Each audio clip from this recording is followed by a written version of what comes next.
Alright guys, welcome back to Formula 1 news with the cost cap drama still ongoing. George Russell from Mercedes though has explained they have some degree of advantage going into next season compared to their rivals based on the struggles that they've had so far, but also the possibility for Mercedes to go over the cap for next season to try and catch up a little bit to Red Bull. Very much interested your thoughts in the comment section below. Hit the like button if you enjoy, subscribe if you're new as always, I'd greatly appreciate it. Few things to mention. First of all, this I thought was crazy really. I mean look, it makes sense for Saudi Arabia to push for this, but apparently they want to hold 2 Grand Prix. I guess there's going to be 3 in the US next year, Miami, of course Kota, and then Las Vegas coming in. So look, Saudi Arabia pushing for 2. They want to hold 1 at Jeddah and 1 at, I guess, Qadiyah. Not exactly sure. I think like at one of these new developmental cities that, you know, apparently eco-friendly or whatever they've got going on over there. But yeah, apparently 1 missile strike a year is too little. We need to pump those numbers up. I mean, look, as far as I'm concerned, 0 would be the ideal number of races in Saudi Arabia. The track at Jeddah is fantastic in one way, but it's also like, you know, one day there's going to be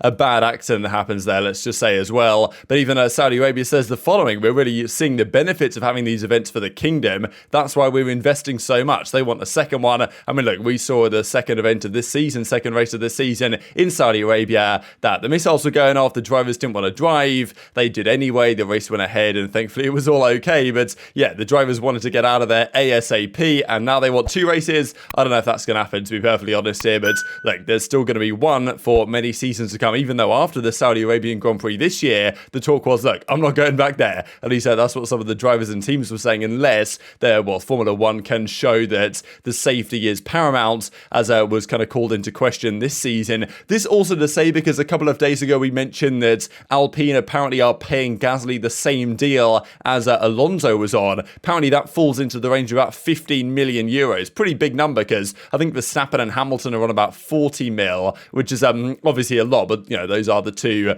premier drivers on the grid at the present time. So for Gasly to be on 15 is still a pretty big contract. So that's what's happening over there, and Otmar does indeed believe they're going to be the perfect combination of teammates. There's going to be fireworks to that team. There's no way of looking past it. And of course, the whole Gasly relationship happened because Alonso is going over to Aston Martin. And look, in fairness, we've heard this the last few years that yeah, Aston Martin, they're really investing all this money. They're really ambitious to become one of the top dogs in Formula 1. It's going to happen sooner rather than later. But yeah, I mean, again, Dan Fellow's talking here about they're going to go from something modest to something spectacular. They've got the potential at least to do that. I guess they've got the potential to do it. Every year they turn up with a bit of a tractor. So we'll see if this upcoming season is any different. But I'm hopeful that over time Aston Martin can become a little bit more competitive. Next season might be the season, and Vettel might be regretting his decision to retire if Alonso all of a sudden is at least competing for podiums yet again on a regular basis. Let's talk Mercedes then, because so many memes, fantastic memes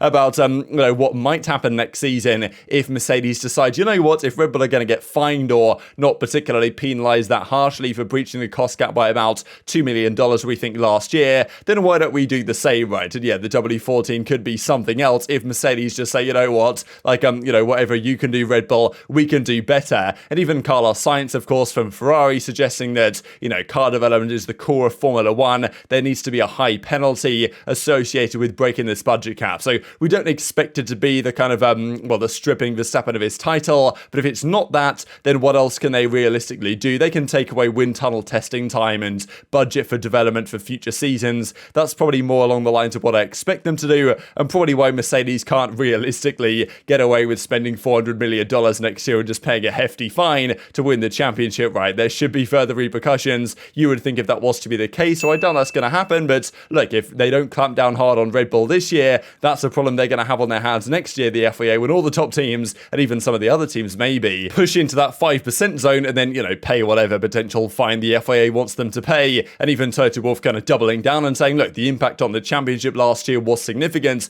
They want, serious consequences for this as a result. And people have been delving in actually to what this might have looked like. So Formula Nerds looked into this. What, you know, let's say they overspent by 2 mil, 1.8 mil is the kind of figure that Sky Sports were mentioning. And, what could they have bought for that amount of money? So they actually looked into here on the Red Bull website, where on Glassdoor, it seems like if you're a Red Bull engineer, that's about 100k a year. Aerodynamicist, only about 55k, kind of surprising. But look, if you've got 2 mil over the budget, you could hire a good, let's just say 10 more engineers and then spend the extra million on, car parts. And as I was saying yesterday, like, okay, let's say that 2 mil was spent on catering or whatever. But, you'd imagine that every team would spend a certain amount on catering, probably not that amount, right? But, I mean, look, it's difficult to say what exactly made them go over the budget, because you can say, well, the catering made you go over, but then you can also kind of change around the way the bar graph is looking, so at which point catering is under the limit and there's something else that's over the limit, right? So it's always one of those questions, really. And once again, here the figure was mentioned from Hamilton where he said, a 300k extra for a new floor could have decided the championship. And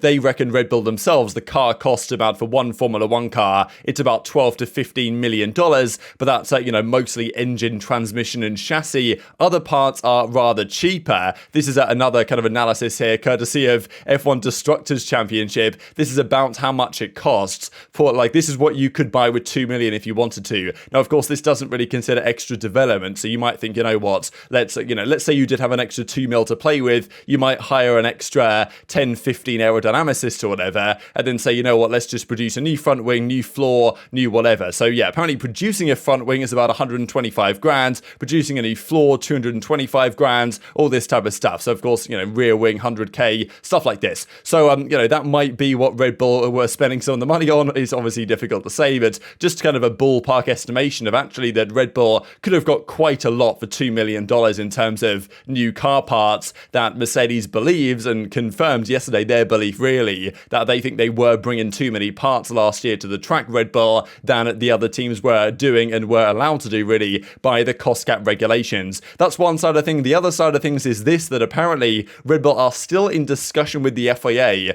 over the employment status of Adrian Newey. The key point around this is he's the chief technical officer of Red Bull Racing. You would think, therefore, that would make him an employee. However, apparently they employ him under a consultancy arrangement. So the rules are on the budget cap that the drivers, their salary is excluded from the budget cap, and then the top 3 earners from the organisation are also excluded. So in Mercedes' case, that's Toto Wolff, that's the chief engineers, some of the guys you often see on telly. I imagine it's those fellas that kind of get excluded, the top 3 earners. Then all the other earners are included. So seemingly what Red Bull have done is they've said, Newey, get you on a consultancy contract, therefore you're not an employee, and therefore your salary falls outside of the cost cap. This may kind of be where one of the key difference makers is. I don't know if Newey's making $2 million a year, but whatever he's making, that apparently is one of the key points here. And the FIA were like, look, and Red Bull are saying, well, based on this relationship, technically he's not, but then the FIA is saying, hang on a second, he's your chief technical officer, surely, you're basically just trying to manipulate it, right? This is basically what the FIA, I imagine, will be saying. So that's a conversation which is ongoing, and maybe one of the key reasons they've gone over, you could argue, and look, Mercedes still in the fight for P2 in the constructors, going to be a tall order at this point after the way the last 2 races for them have gone.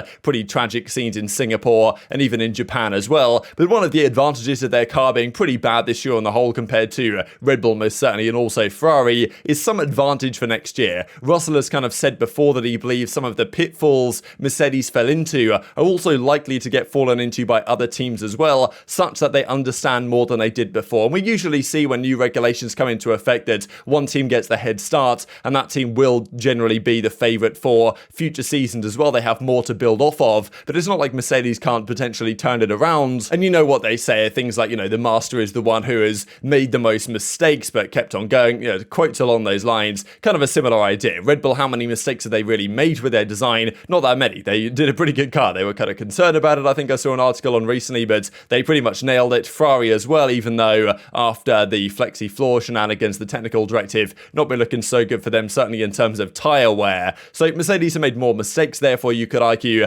that's their advantage for next year. Whether they can actually execute on that and create a car that has the potential of, qualifying first and second on the hards next season, that seems unlikely unless they spend an absurd amount of money, right? So that's where the two conversations come in. If Mercedes stick to the rules next season and spend the amount of money that they're allowed to spend, in addition to the fact that they have some extra wind tunnel testing time now and simulator time because they'll be third in the constructors, so they have a bit of extra time to help them catch up theoretically to Red Bull and Ferrari. Added on to the fact that they now arguably understand more about these regulations than their competitors do because they've made more, mistakes and had to learn more from the data potentially as a result, then that could give them an advantage. But, without the 400 million spent before the season begins, it's unlikely they're going to have by far and away the fastest car next season, but who knows what they're cooking up behind the scenes, because if, as I say, if the FIA don't really do all that much here against Red Bull's budget cap breach, then what are Mercedes and Ferrari and others going to do going into next season? And of course, it was Hamilton back in 2011 that broke the record of Red Bull for 16 consecutive pole positions. So whether it will be Mercedes this time around as well, that will break the kind of streak of Red Bull or dominance that they've had